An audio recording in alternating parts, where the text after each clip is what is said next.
ॐ सहस्रदलपङ्कजे सकलशीतरश्मिप्रभं वराभयकराम्बुजं विमलगन्धपुष्पाम्बरं प्रसन्नवदने क्षणं सकलदेवतारूपिणां स्मरेत शिरस्यं सगं तदभिधानपूर्वं गुरुम्. Namaste to all. Today I would like to discuss about the Nadi Shuddhi Pranayama. We all know that the most important three things in the life is one is the food and the water and the breath. And out of these three, the most important thing is our breathing itself. If you are not able to breathe for 2 or 3 minutes, then we are disconnected from this nature. So this breathing makes the food and the water we are taking. So we know that the fire in the body, which is working along with the prana. So we know that without any oxygen, the fire cannot burn. So just like that, the Agni, the fire in the body, works with the breathing. And it makes the water and the food that we are taking into a part of our body. There are two important kinds of thoughts in the yoga. One is Raja Yoga, another one is Hatha Yoga. The Raja Yoga considers controlling the mind as the most important thing by doing the meditation and things of that sort. And Hatha Yoga is considering the controlling the prana as the most important thing. So Tantra Shastra accept Hatha Yoga, and as they are trying to control the prana in order to control the mind. We say that Pranayama Kshabita Manomalasya Chittam Brahmani Sthita Bhaved. By doing the pranayama continuously, when the impurities of the mind is removed, the mind is focused towards the Brahma. So that is the theory of Hatha Yoga.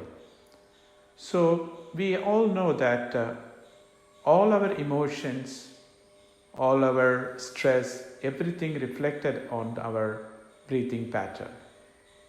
Usually we breathe about 21,600 times per day, and we may be programmed to live for 100 years breathing like that. But because of the stress and the various emotions, we often breathe very rapid and the breath becomes very shallow. So we may breathe up to 24,000 or 25,000. So like all consumptions are at the cost of the life, this consumption of the breathing also becomes at the cost of the life, because the lifespan gets shortened.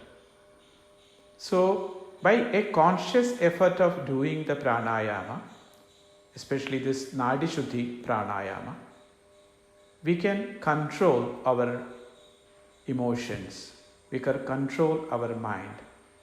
So our mind, whatever happens around us, our mind always stays tranquil, happy and peaceful. So that is the main indication of this Nadi Shuddhi Pranayama. Today I am only talking about the Nadi Shuddhi Pranayama. There are many types of the pranayamas, which are advanced techniques of the pranayama, which is not meant for a normal person. So a person I was meeting long back, he was telling, I asked him, have you started learning he told me that he is a yoga student. And I asked him, have you started learning the pranayama? He said, no, I am just studying yoga for 10 years.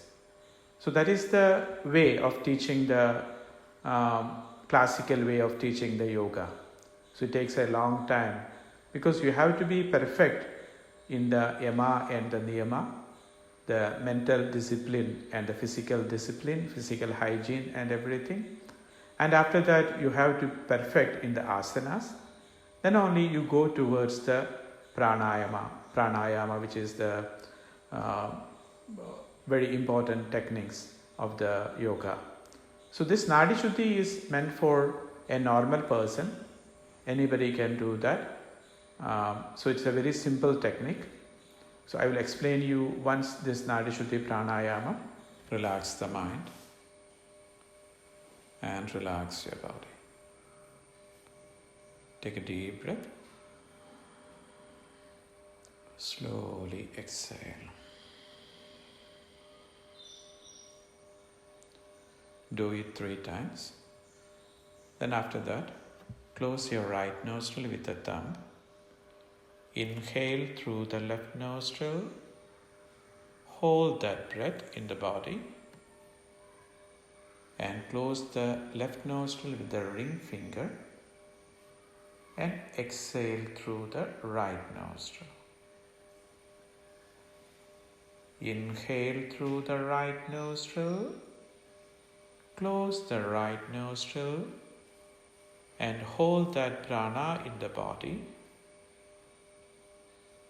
and slowly exhale through the left nostril.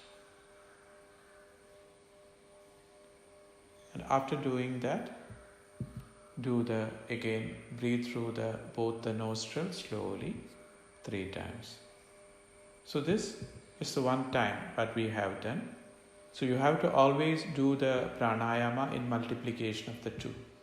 So take some time out of the life, some 10 minutes to do this pranayama, which is a very significant way of controlling the stress and the various disturbances of the mind.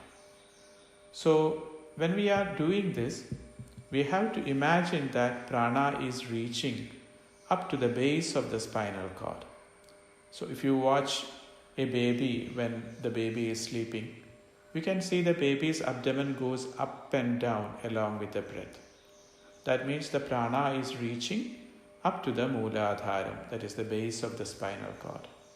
And this is why the baby is growing. It's just like the bellow of a blacksmith blowing the wind on the fire. So it is on the Mooladharam, which is the Kundalini Agni, the fire in the Mooladharam, which is blown with this air. And this is how the fire becomes big and the baby is growing. And when we reach at the middle of the age, the prana is only reaching up to the Anahata Chakra. And if you watch a person just before the death, you can see him jaw breathing. Prana is only reaching up the Vishuddhi Chakra. It is not supplementing any other chakras in the body. So you can see him breathing jaw breathe like this, like this. So then our subtle connection with the nature is finished. So this man goes out of the body.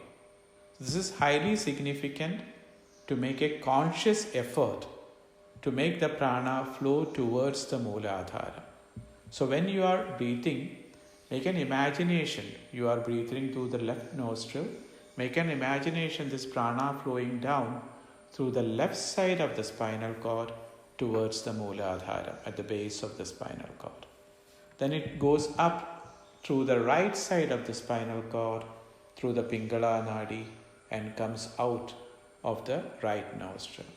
Again comes in through the right nostril through the Pingala Nadi towards the Mooladhara and comes up through the left side of the spinal cord and goes out. And in this, you make when you are breathing, after breathing, make a pause. Try to hold the prana in the Mooladhara for some time, up to your comfortable level, and slowly exhale through the other nostril. So we say there is a proportion between this. We call this inhalation as Purakam, which is constructive, and exhalation as rejagam, which is destructive. And holding this prana in the body is the existence principle. So creation, existence and destruction. So the prana inside the body is the principle of existence. So we try to do that as long as possible up to our comfortable level. So if you are counting 4 when you are inhaling, hold the prana up to counting 16. Then exhale up to counting 8. So this is the proportion. 1:4:2. So earlier I told you that we are breathing 21,600 times a day. So this is being represented in a temple in Chidambaram, a temple of Shiva in the form of Nadaraja. So in this temple, the roof of the temple is made with the 21,600 copper plates, which is nailed by 72,000 nails, which is fixed on the roof. So that means the 21,600 prana, which is flowing through the 72,000 nadis, the shrodhas or channels of energy, which is flowing through that. So even in that making of this temple, this particular principle of the pranayama is demonstrated. So Ayurveda says a lot about the toxins in the body. How the toxins manifest in the body? We know in the fire, when something is not burned completely, it makes smoke.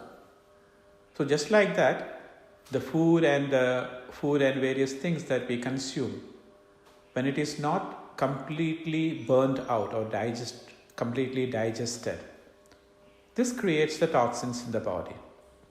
So in this sense, along with the long consumption of the food, if we are able to, by doing the pranayama, when we are able to really make the fire good and the big, then all the toxins in the body can be completely eliminated by doing the pranayama itself. This is the basic principle of Ayurveda also, the purity of the body. This is why we can say that yoga and Ayurveda as the two wings of a bird. Ayurveda, we can integrate a kind of lifestyle, a kind of food and everything we can make an appropriate way we can make to the prescribe to the person. And when he does the yoga, various postures and nadi shuddhi pranayama, etc., even if there is little bit of accumulation of the toxins in the body, which happens day-to-day life, it can be completely burned out. So this is why this can be called as the two wings of the life too. We have to integrate Ayurvedic principles and yoga also along together in our lives. So I conclude my session, my little talk, with pranayama kshabida manomalasya chittam brahmani sthita bhaved. By doing the pranayama, when all these impurities of the body is burned, this mind is focused towards the Brahma, focused towards the God. So this is the idea of Nadi Shuddhi Pranayama. So kindly everybody do this. This is a very simple technique, and to what we can just in the 24 hours in a day, we can just contribute few minutes of pranayama. So before that, doing some sun salutation 12 times. It may take nearly 10 minutes to do the sun salutation 12 times, and pranayama 5 minutes, 5 minutes meditation. So when you do like that, so it will take care of the need of the entire day. So you are just dedicating 20 to 25 minutes per day. So if you are going for a walk, you have to go for at least 1 hour to get some benefit out of the walking. So in this time, when the people always complain they have no time, so you can do the this yoga in the sun salutation, pranayama, and little bit of meditation. If you are able to take some 30 minutes, it is the best. So like that, taking a very short time, you can do the necessary things, which is very important for the healthy life. Thank you so much. Take care. Bye-bye.